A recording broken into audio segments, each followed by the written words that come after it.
हमें अपनी आंखों देखी पर विश्वास ही नहीं हो रहा था। हम क्या करें कुछ समझ में नहीं आ रहा था। हमने किसी से कुछ नहीं कहा और चुपचाप वहां से चले गए। और देर रात जब घर लौटे तो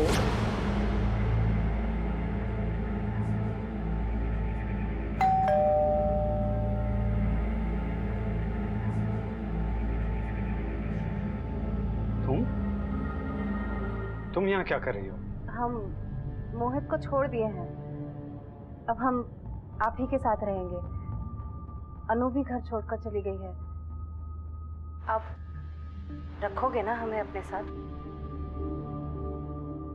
अब अनु तो हमें छोड़ के चली गई थी, इसलिए हमने उसे कुछ नहीं कहा। तुमने दीपिका को समझाने की कोशिश नहीं की? आखिरकार तुम्हारी पत्नी है वो। हम कहें समझाएं?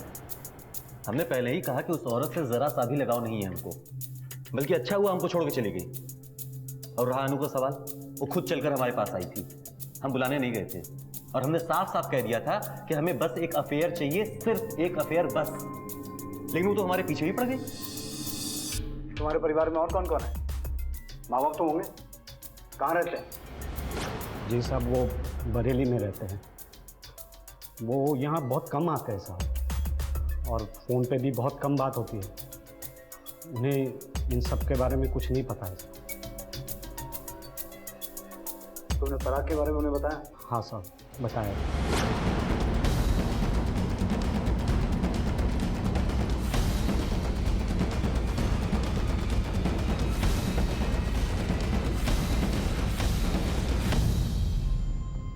सर, एक बात समझ में नहीं आ रही है कि अनु मोहित का स्वभाव जानने के बावजूद भी उसके पास रहने क्यों गई, या फिर दीपिका अपना घर छोड़कर अपने बहन के पति के साथ रहने क्यों गई। जाहिर सी बात है रंजन की ये परिवार असल बात नहीं बता रहा है, लेकिन पराग गुप्ता का इस सबसे क्या संबंध है? अच्छा, इस तरह की जो और डेड बॉडीज मिली थी उनके बारे में कुछ पता चला? नहीं सर, अभी तक तो नहीं। सर, मैंने पराग के कॉलेज में पूछताछ की। वहाँ पे ये पता चला कि वहाँ पे मोहसिन नाम का एक और उम्मीदवार है। इसका पराग के साथ कुछ दिनों से टेंशन चल रहा था कॉलेज के इलेक्शन को लेके। एक काम करो रंजन, सर, तुम अन्नू के बारे में पता करो, क्योंकि उसकी बहन भी नहीं जानती कि वो कहाँ है। तब तक हम इस मोहसिन को मिलकर आते हैं। Okay sir. भाई को जिताना है, नया बदलाव लाना है। मुस्लिम को वोट दो, धोखेबाजों को छोड़ दो, मुस्लिम को वोट दो। मोहसिन, हमारे साथ चल, तुझसे कुछ पूछताछ करनी है। इंस्पेक्टर जी, किसने बोला आपको? भाईजान को ऐसे नहीं ले जा सकते आप। हम मोहसिन को अरेस्ट नहीं कर रहे हैं, उससे कुछ पूछताछ करनी है। हमें अपना काम करने दीजिए। सर, क्या कुछ उसके वारंट है क्या? मुझे वारंट चाहिए। इसे अंदर बिठा भाई। चल मोहसिन। मुस्लिम भाई जिंदाबाद, मुस्लिम भाई जिंदाबाद, मुस्लिम भाई जिंदाबाद। मुस्लिम भाई को जिताना है, नया बदलाव लाना है। मुस्लिम भाई जिंदाबाद।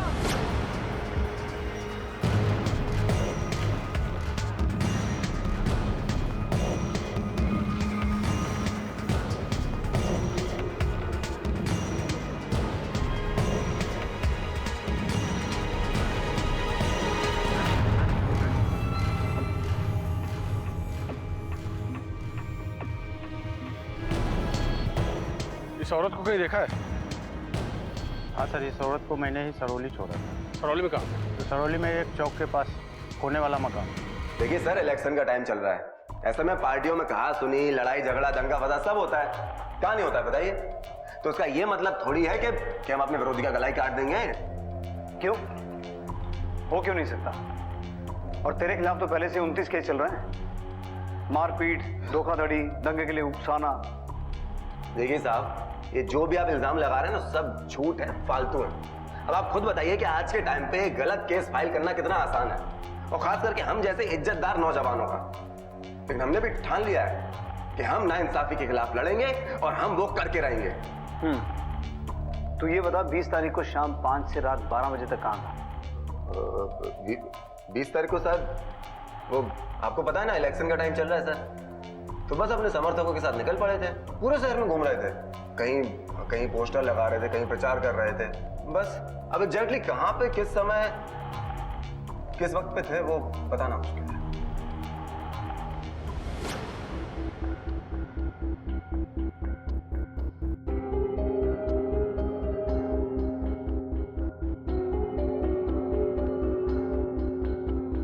आज कुछ ले नहीं रही आप? कुछ ले लीजिए, ठंडा या समथिंग हॉट। बेहोश के बच्चे, मैं देता हूँ तुझे को। अरे अरे अच्छी तरह से घुटो। आज जीत गया। चल चल।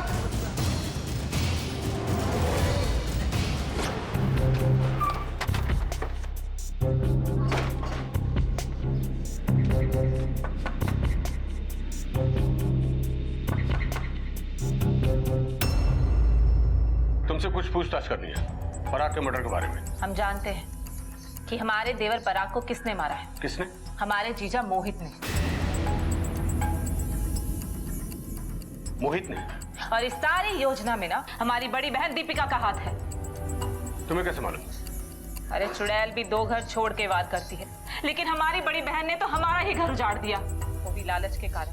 आई थी कुछ महीने पहले हमारे पास और बोली, अनु, मोहित जी ना तुम्हारे अलावा और कोई बात ही नहीं करते।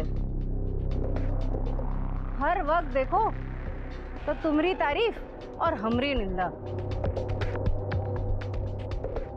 सच कहे ना तो तुम हमारी बहन ना होती ना तो तुम्हारा मुंह नोच लेते।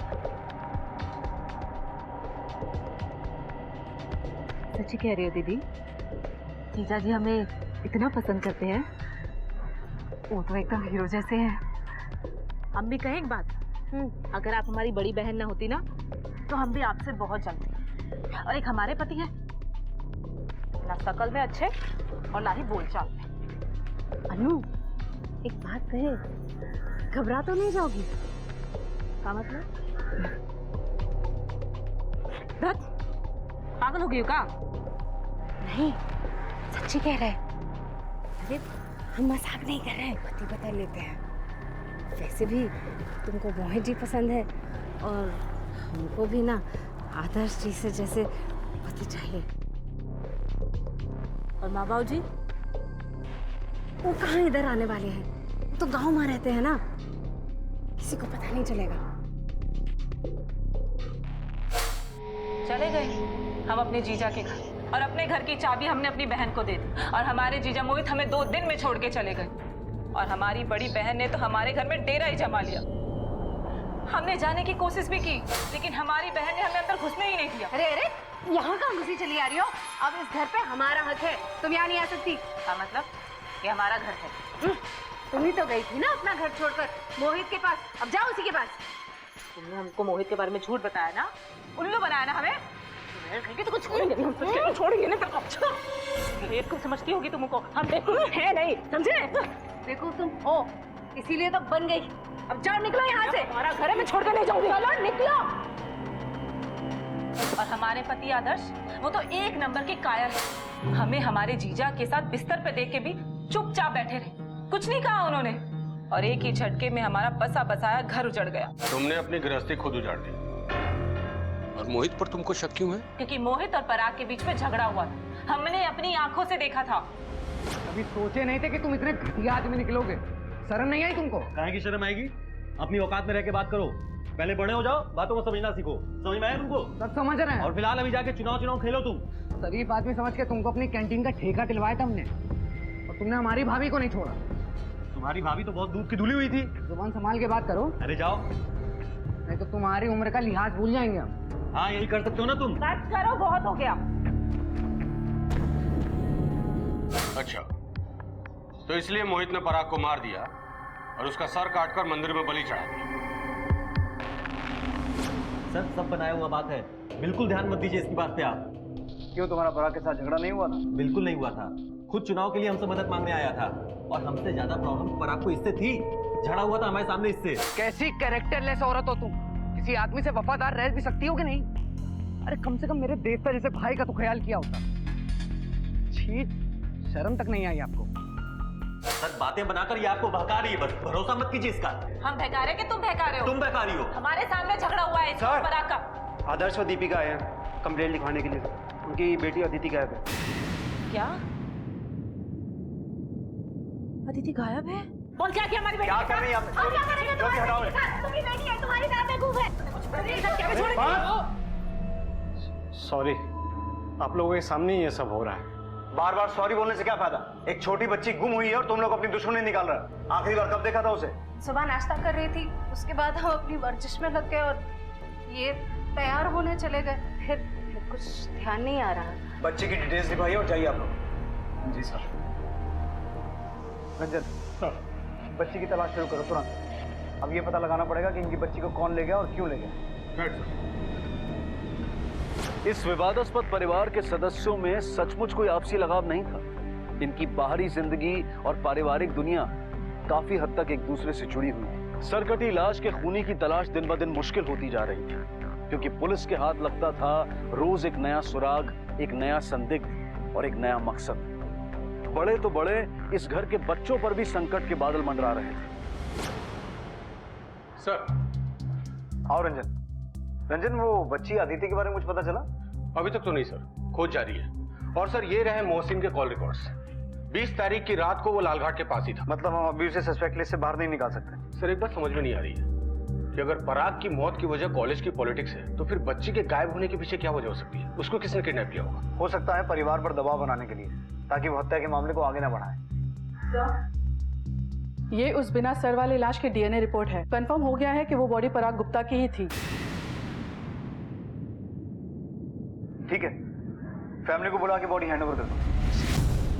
साहब, हमरे ससुर की अच्छी खासी संपत्ति है, जमीन जायदाद सब कुछ है। हमरे बाद ये संपत्ति हमरे बेटे आदित्य, पराग और आदर्श को मिलने वाली है। साहब, हमका लगता है कि दीपिका की ही चाल है। सबसे पहले उसने हमारी बहू अनु को हटाया और उसके बाद आदित्य और पराग को।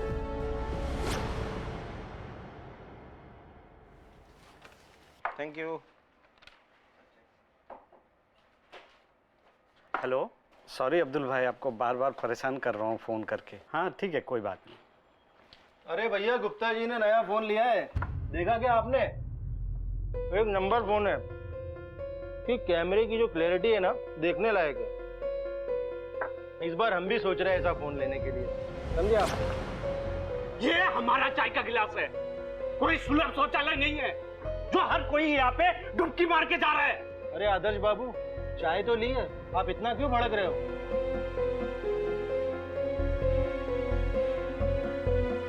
अरे हमारे भाई को किसी ने मार कर उसका गला काट कर फेंक दिया है। हमारी बेटी अदिति हमें मिल नहीं रही है। हम कितने दिनों से परेशान घूम रहे हैं, आप लोगों को दिखाई नहीं दे रहा है क्या? कोई हमें को नोटिस ही नहीं करता है। कोई हमें धक्का मार के चला जाता है, कोई हमारे चाय के गिलास में बिस्किट डुबो के चला जाता है, कोई टिफिन खा लेता है अपना। बस हमने बहुत सह लिया, बहुत सता लिया आप लोगों ने, अब हम नहीं सहेंगे। सुन रहे हैं? हर एक ऑफिस का ना एक सिस्टम होता है, नहीं सहेंगे। अरे हटे। तो ये सारी प्लानिंग तुम्हारी थी? हाँ, हम जानते थे जायदाद के बारे में, इसीलिए हमने ये सब किया।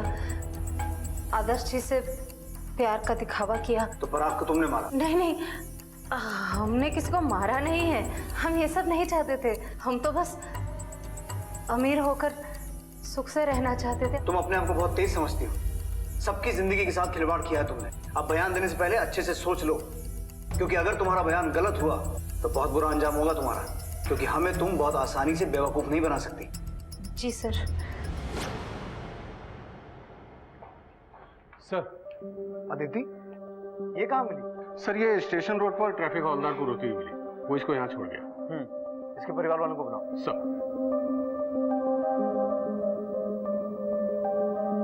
अच्छा मुझे एक बात बताओ, कहाँ चले गए थे आप? दीदी, बेटा कहाँ गए थे तुम? कहाँ चले गए थे? हाँ? आपको ढूंढने। मुझे ढूंढने गए थे? आदिति, बेटा मुझे बताओ, कहाँ गए थे आप? मैं मम्मी को ढूंढने के लिए गई थी और मुझे समझ नहीं आ रहा था कि मैं कहाँ जाऊँ। मम्मी कहीं चली गई थी और मासी मम्मी बन गई थी। मम्मी को कोई ढूंढने नहीं आया था, इसके लिए मैं चली गई। बस बहुत हो गया, हमें हमारी बेटी मिल गई और हमें कुछ नहीं चाहिए। चलो अदिति। अदिति को कहाँ ले जा रही हो? वो हमारे साथ रहती है। छोड़ हमारी बेटी। मैंने कहा छोड़ हमारी बेटी को। लग जाएगी इसको। धोखे से हमारे घर और पति को तो अपना बना ही लिया, अब हमारी बेटी को भी छीनना चाहती हो। बंद कीजिए तमाशा, बंद कीजिए। इस बच्ची को मोहरा बनाकर आप लोग अपनी लड़ाई लड़ रहे हो। तरस खाओ इस पर और अपना ये झगड़ा कोर्ट में जाके निपटाओ, यहां नहीं।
सर, इसके पास कोई आईडी नहीं।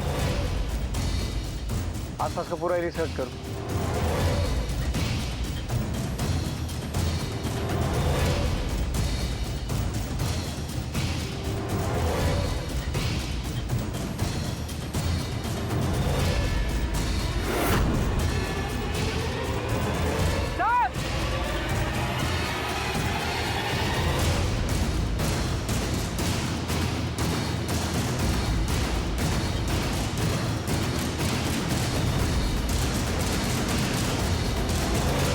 मोहित की बाइक है। मोहित की? तो कहीं वो डेड बॉडी मोहित की तो नहीं? पर वो यहाँ क्यों आया होगा? सर, हो सकता है उसको यहाँ लाया गया हो। खूनी का मोडस ऑपरेंडी सेम वैसा ही है जैसे पराग के केस में था, सर कटा हुआ। पहले पराग और अब मोहित। खूनी अपने शिकार को मारता है और फिर सर काट के कहीं और ले जाता है। पर सवाल अभी भी वही है, आखिर क्यों? रंजन, सर, दीपिका को बुलाओ बॉडी की आइडेंटिफिकेशन के लिए। सर।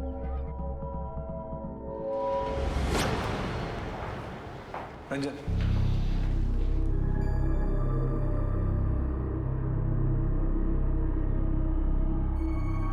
इस निशान को पहचानती हैं आप?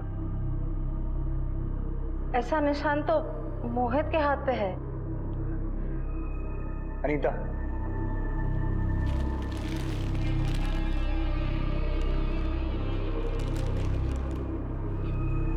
कपड़ा तो मोहित का ही लगता है, ये मोहित ही है।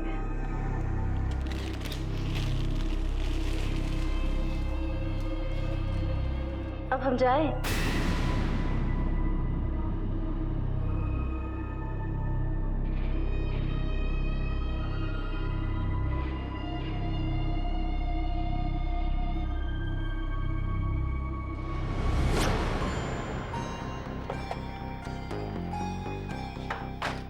सर, ये दीपिका तो काफी कठोर किस्म की औरत है। उसके चेहरे पर एक सिकन तक नहीं थी, जैसे कि उसको सब पहले से मालूम है। लेकिन अब वो मोहित को क्यों मारेगी? उसे तो पहले ही छोड़ चुकी। सर, हो सकता है अनु ने मारा हो। उसके पास तो सॉलिड मोटिव भी है। मोटिव तो है, लेकिन पराग को अनु क्यों मारेगी? रंजन, या तो हम कोई एंगल मिस कर रहे हैं या फिर हमसे कुछ छूट रहा है। तुम एक काम करो, पराग और आदर्श, इन दोनों भाइयों के बीच में रिश्ता कैसा था ये बता दो। सर। हाँ बोलो। ठीक है, नजर रखो उस पर। सर, 2 दिन पहले मोहित और मोहसिन में बहुत बड़ा झगड़ा हुआ था कॉलेज की कैंटीन में, और मोहसिन कल रात को देखा गया था अनंतपुर में, जहां से हमें मोहित की लाश मिली थी। लेकिन मोहसिन मोहित को क्यों मारेगा? और उनके बीच किस बात को लेकर झगड़ा हुआ होगा? कहीं इस मोहसिन को पराग की मौत के बारे में कुछ पता तो नहीं चला? सर, हो सकता है कि पराग और मोहित के मौत की वजह कॉलेज की पॉलिटिक्स हो और इसमें पराग की फैमिली का कोई लेना देना नहीं हो। हमें कॉलेज में चल रहे छात्र संघ चुनाव के कनेक्शन को टटोलना ही होगा। सर, आप फिर से वही गलती कर रहे हैं। हमें बेवजह यहाँ पर उठा लिया है। अरे हम कह रहे हैं कि हमने कुछ नहीं किया है। एक सेकेंड, अब हम समझ रहे हैं। भैया, आपने इस बार ठान तो नहीं लिया है कि हमें इस बार इलेक्शन में खड़ा नहीं होने देगा? बकवास बंद कर अपनी। तेरे इलेक्शन से हमें कोई लेना देना नहीं है। जो पूछ रहे हैं उसका ठीक ठीक जवाब दे, वरना पिछले 29 केस खुलवा देंगे तेरे। समझा? हाँ सर, गए थे सर। 2 दिन पहले हम उस मोहित को धमकाने के लिए गए थे। वो साला एक नंबर का नीच, कमीना और ढीठ आदमी है सर। हमारी गर्लफ्रेंड पर बुरी नजर डाला करता था।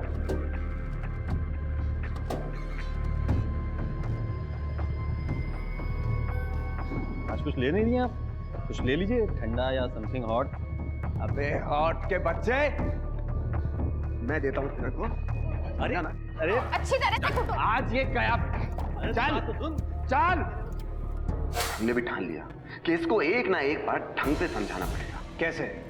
उसका सर काट के खंभे पे लटकाने वाला था? सर हम कह रहे हैं ना कि हम नहीं मारे हैं उसे। उस दिन हम उसके पीछे पीछे गए थे, लेकिन आधे रास्ते में हमारी बाइक खराब हो गई और वो कहीं आगे निकल गया, कहीं दिख ही नहीं रहा था। तो तूने उसे खोजा नहीं? खोजे सर, काफी देर तक खोजे। वो तो नहीं मिला, लेकिन उसकी बाइक हमें सड़क के किनारे पर पड़ी हुई मिली। मैंने आसपास देखा, लेकिन कांटे में कोई मच्छी नहीं फंसा। फंसेगी फंसेगी, देखो ना क्या वो सब है मच्छरिया। विष्णु, हाँ वो कहाँ है?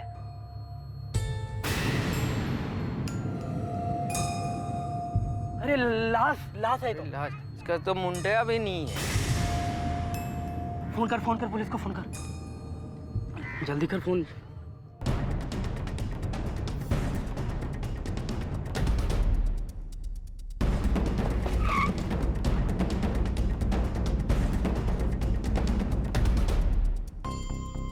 फोन किसने किया था? हम लोग किए थे सर।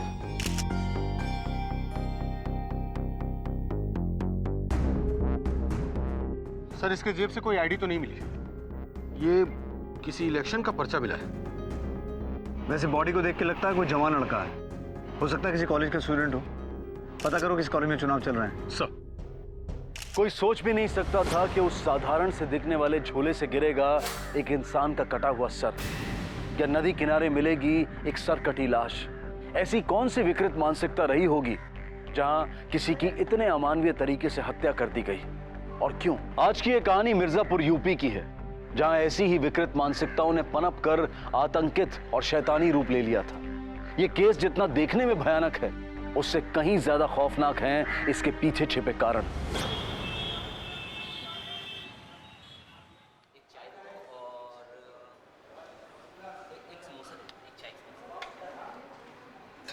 दो प्लेट समोसा और चाय का कितना हुआ? 50 रुपए। 50 रुपए। वैसे बहुत पढ़ाकू लगती हैं आप। सुनिए, आपकी फिगर बहुत अच्छी है, नेचर भी बहुत अच्छा है। अपने काम से काम रखो। सुनिए, अगली बार आएंगे तो डिस्काउंट देंगे पूरा। डिस्काउंट? पगार तो देते नहीं हो टाइम पे और डिस्काउंट देने की बात करते हो। बिना टिकट जाना पड़ेगा वो भी गाँव। काम पे ध्यान दो। हाँ हाँ, दे रहा हूँ।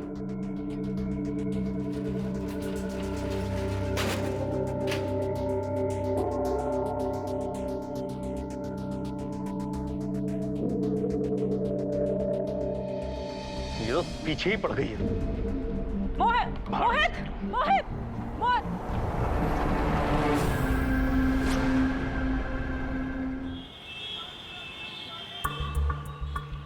सर, उस सरकटी लाश की पोस्टमार्टम रिपोर्ट आ गई है। मौत का समय कल रात 10 बजे का है। वजह? छुरा मारने की वजह से मौत हुई, बाद में उसका सर काटा गया। पता चला इलेक्शन किस कॉलेज में चल रहा है? जी सर, जनता कॉलेज। जनता कॉलेज? तो जाकर पता करो उनका कोई स्टूडेंट मिसिंग तो नहीं है। वैसे एक बात समझ में नहीं आई रंजन, कि कातिल ने अपने शिकार का सर क्यों काटा होगा? क्या वजह हो सकती है कि लाश की शिनाख्त ना हो? सर, इस रिपोर्ट में एक और बात है। जिस तरीके से सर काटा गया है, उसे देखकर लगता है कि कातिल कोई पेशेवर नहीं था। दादा, दारू पिलाओ। अरे सुनो, आ जाओ, 2 पैक पीते हैं। चप्पल उतारो क्या? अब इतनी भी चढ़ी नहीं कि निकाल दोगी। जाकर अपनी बहन से पूछ, बदतमीज कहीं का। तुम्हारी बहन कहां से बीच में आ गई भाई? तुम्हारा मूड है तो बताओ। हेलो,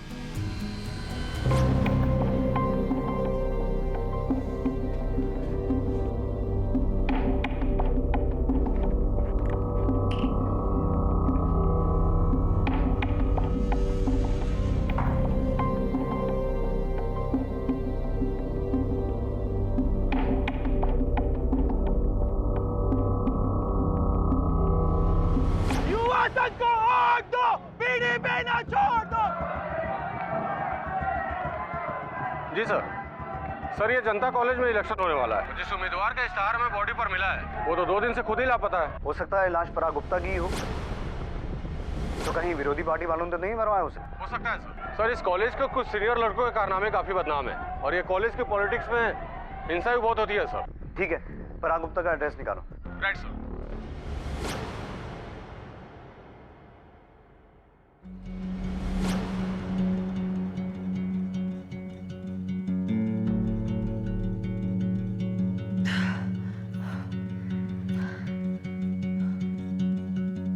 अरे नंगी पुंगी रुक जा जरा। खुद तो खुले खुले कपड़े पहन रखे, हम साड़ी पहनकर कैसे करें? जरा पल्लू तो खोस लेने दे। कार्टून लगाओ ना, हम बोर हो रहे हैं। अरे रुक जा, अभी यहाँ हम खुद ही कार्टून बने बैठे हैं।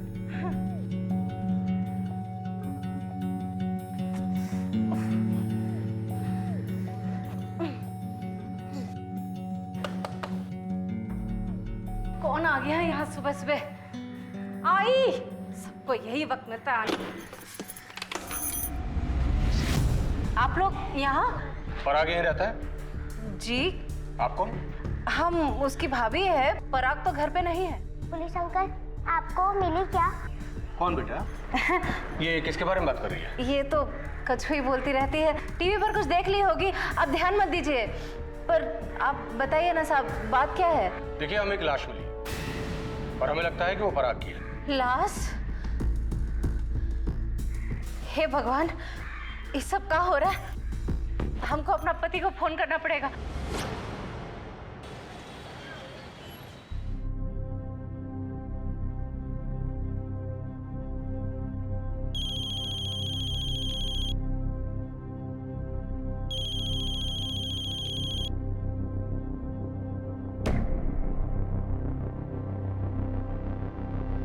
हेलो,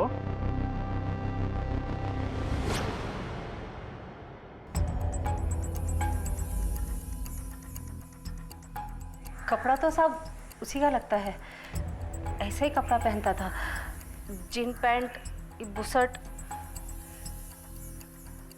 पर कोई ऐसा काहे करेगा? 2 दिन से आपका भाई घर नहीं आया, लेकिन आपने कोई मिसिंग कंप्लेंट दर्ज नहीं करवाई, क्यों?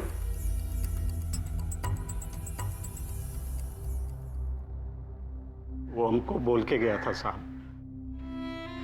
कि वो भानगढ़ जा रहा है अपने दोस्तों के साथ। हमको लगा वहीं पे है। 20 तारीख को निकला था साहब वो।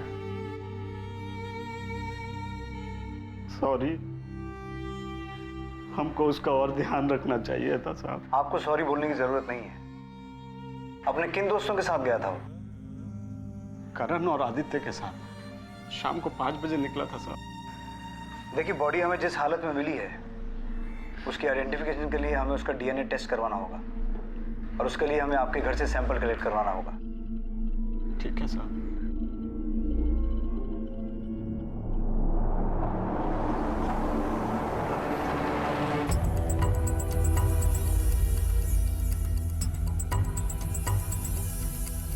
सवाल ही नहीं पैदा होता। पराग कभी इलेक्शन छोड़कर वो कभी ट्रिप पर नहीं जाता। पराग का कोई दुश्मन था? कभी किसी से कोई झगड़ा हुआ हो? कुछ बता सकते हो? देखिए सर, इलेक्शन के वक्त सभी उम्मीदवार एक दूसरे के दुश्मन ही होते हैं। ठीक है, तुम जा सकते हो।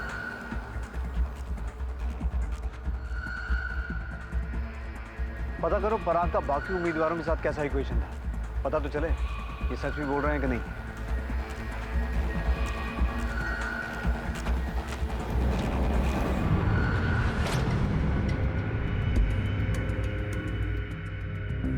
एक बात बताइए, आदर्श की पत्नी तो आप है ना? फिर ये रौब कर रहे? सर वो उनकी पहली बीवी है, छोड़ के भाग गई थी। तो फिर आप कौन है? जी हम दूसरी। पुलिस अंकल, ये हमारी मम्मी है। आपको मिली क्या? हमें बहुत याद आती है मम्मी की।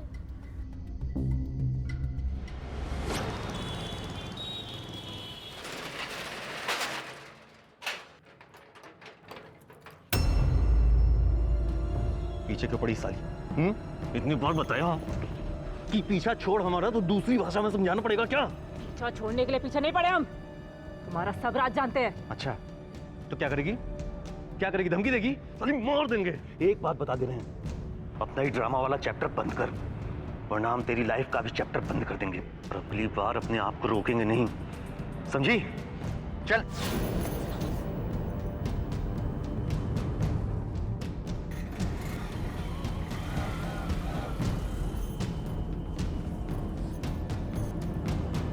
तू क्या चैप्टर बंद करेगा? चैप्टर हम बंद करेंगे। सर, पराग ने अपना आखिरी कॉल किसी मोहित बंसल को किया था 20 अगस्त को शाम को 7 बजे, और लोकेशन था लाल घाट के पास। मतलब मरने से 3 घंटा पहले। ये मोहित बंसल कौन है? सर, कैंटीन चलाता है, वही जनता कॉलेज में। मतलब शिकार और शिकारी दोनों जनता कॉलेज से जुड़े हैं। आओ मिलते हैं उससे। सर।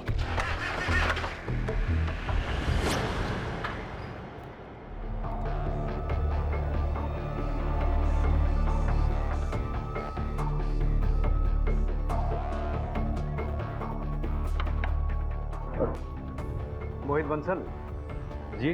20 तारीख को तुमने पराग गुप्ता से फोन पे बात की थी? 20 तारीख? हाँ, वो इलेक्शन के लिए मदद मांग रहा था। तुम कैसे मदद कर रहे हो उसके चुनाव में? कैसे जानते हो उसे? अरे सर, वो साली का देवर है मेरी। क्या नाम है उसकी भाभी का? अनु। क्यों? अनु? जी। लेकिन पराग की भाभी का नाम तो दीपिका है। सर, वो मेरी पत्नी है। तो फिर अनु उसकी भाभी कैसे हुई? वाकई में बहुत ही अजीब और चौंका देने वाला फैमिली ड्रामा था ये, जहां रिश्ते कपड़ों की तरह बदले गए थे। साधारण सी दिखने वाली दीपिका असल में किसकी पत्नी थी? मोहित की या आदर्श की? और नदी किनारे मिली सरकटी लाश क्या स्टूडेंट लीडर पराग की ही थी? लेकिन पुलिस ने हर सिरे को मजबूती से थामा हुआ था, तहकीकात में कोई कसर नहीं छोड़ी थी। पर यह कैसी दुनिया थी जहां कुछ भी वैसा नहीं था जैसा कि दिखाई दे रहा था। सच सच बताओ, ये क्या अश्लील फैमिली ड्रामा चल रहा तुम लोगों का? ये बात हम आपको काहे बताएं? अरे ये हमारा पारिवारिक मामला है, इसका पराग के कत्ल से क्या लेना देना है भाई? तुम्हारे परिवार के एक सदस्य की हिंसक मौत हुई है, उसका सर काट के किसी ने फेंक दिया है। इसलिए तुम्हारे परिवार के अंदर और बाहर क्या चल रहा है हमें हर एक बात से मतलब है। अब सच सच बताओ, वरना मैं अपने तरीके से पूछूंगा। असल में हमारी शादी मोहित से हुई थी, पर हम खुश नहीं थे। मोहित एक नंबर का लीचर और बेशरम आदमी है, हर लड़की पर बुरी नजर रखता है। यस। फिगर बहुत अच्छा है तुम्हारा। घर में माँ बहन नहीं है क्या? नॉनसेंस। अरे सुनो तो, वो तो है सौतन नहीं। Shut up। वो सारा दिन लड़कियों का फिगर ताड़ते रहता था, और उसका टेंशन में हमारा फिगर खराब हो रहा था। 45 से 65 किलो के हो गए थे हम। और आदर्श जी, हमारी छुटकी बहन अन्नू के पति एकदम गौ। हमको भी ऐसा ही पति चाहिए जो हमरे काबू में रहे। साहब, किसी से लड़ाई झगड़ा करना हमको बिल्कुल भी पसंद नहीं है, लेकिन इसका मतलब ये नहीं है कि हम 213 ये ग्रे कलर का स्कूटर तुम्हारे नाम पर रजिस्टर्ड है। अब सच सच बताओ, पराग और मोहित को क्यों मारा? हम क्यों मारेंगे किसी को? क्योंकि तुम्हारी मोहित से दुश्मनी थी, उसने तुम्हें ठुकरा दिया था। तुम काफी समय से उसका पीछा भी कर रही थी, और पराग के मर्डर में तुमने उसे फंसाने की कोशिश भी की। हाँ, हमने उसे फंसाने की कोशिश की थी, और हमने आपसे झूठ बोला था कि मोहित और पराग का झगड़ा हुआ है। अच्छा, मान लीजिए कि मोहित को हमने मारा है, लेकिन पराग को हम क्यों मारेंगे? और फिर दोनों को मार के उनका सर क्यों काटेंगे? हम का आपको मेंटल दिखते हैं? सर, वो ग्रे कलर का स्कूटर अन्नू के घर पर नहीं मिला। वहां होगा तो मिलेगा ना सर। मतलब ये कि स्कूटर हमारे नाम है, तो क्या हमने मारा है? आप लोगों ने ये तो पूछा नहीं कि वो स्कूटर है कहाँ। सर, वो स्कूटर हमें दहेज में मिला था, और हमने चलाया भी नहीं। आदर्श जी ने तो बहुत पहले ही उसे बेच दिया था। अगर बेच दिया था तो रजिस्ट्रेशन अभी तक तुम्हारे नाम पे क्यों है? इस बात का जवाब हमें आदर्श ही दे सकता है कि वो स्कूटर बिका भी या नहीं, और अगर बिका तो किसे बेचा गया। तुमने आदर्श के फोन रिकॉर्ड्स निकाले? जी सर, आदर्श के फोन के लोकेशन के अकॉर्डिंग पराग और मोहित दोनों की मौत के वक्त आदर्श का फोन घर पे ही था।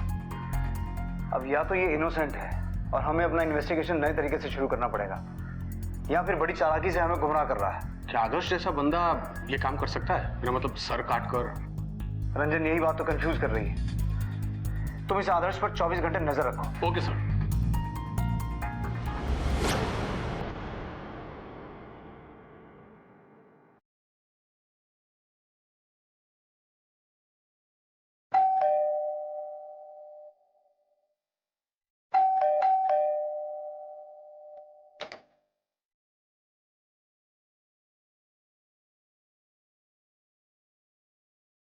सर वो अभी घर में घुसा है।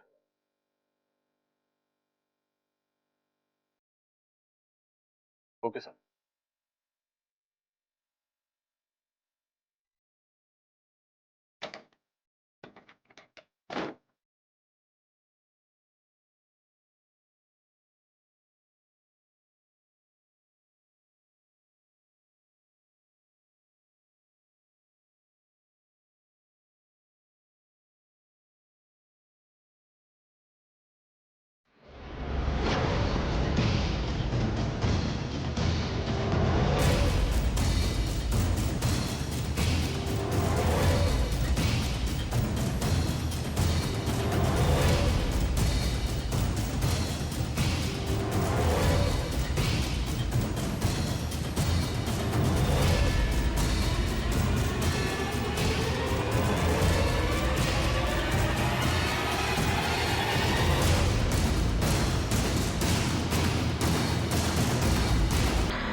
ये तो उसका भेजा घर है। आदर्श,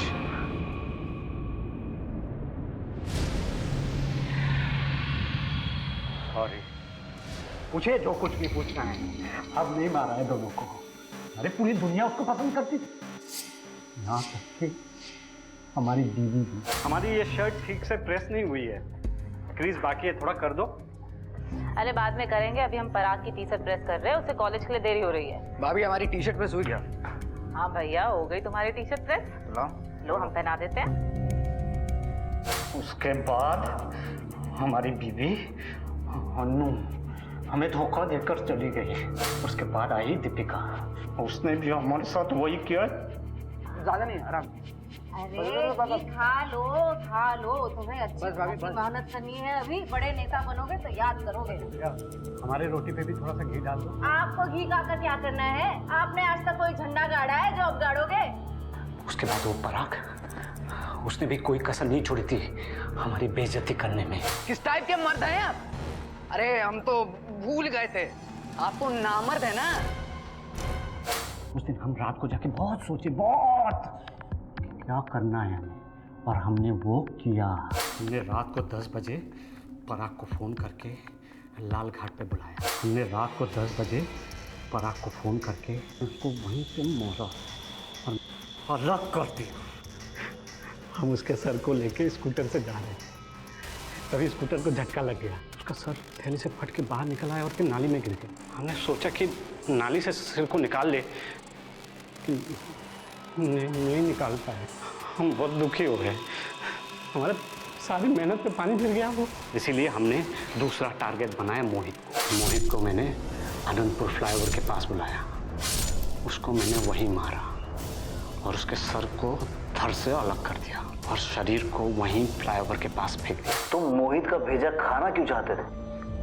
हाँ, मैंने इंटरनेट में पढ़ा था कि जिसके दिमाग में ना ज़्यादा न्यूरॉन्स होता है वो बहुत पावरफुल होता है। तो मेरे सामने 2 ही आदमी का नाम आया, एक है मोहित और एक है पराग।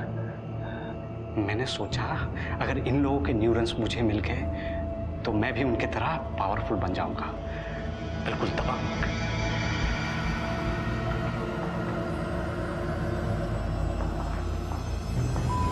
अक्सर जब कोई इंसान अपनी बातें अपने मन में दबा कर रखता है, उन्हें व्यक्त नहीं करता, जब वो इंसान अपना आक्रोश व्यक्त करता है तो कई बार वो अपना संतुलन, अपनी मानवीय समझ खो बैठता है और ऐसे में वो समाज के लिए खतरनाक साबित हो सकता है। यहाँ एक और बात भी है कि इंटरनेट पर मिलने वाली हर इंफॉर्मेशन सच नहीं होती। कभी मजाक में तो कभी भटकाने के लिए लोग अपनी जाती इंफॉर्मेशन डालते रहते हैं, लेकिन उस जानकारी का गलत सोच से भी इस्तेमाल हो सकता है। अब मैं अनूप सोनी आपसे विदा लेता हूं, फिर मुलाकात होगी अगले एपिसोड में जुर्म की एक और कहानी के साथ। तब तक अपना और अपने परिवार का ख्याल रखें और देखते रहें क्राइम पेट्रोल डायल 100। सबक एक को सीख हम सबको। जय हिंद।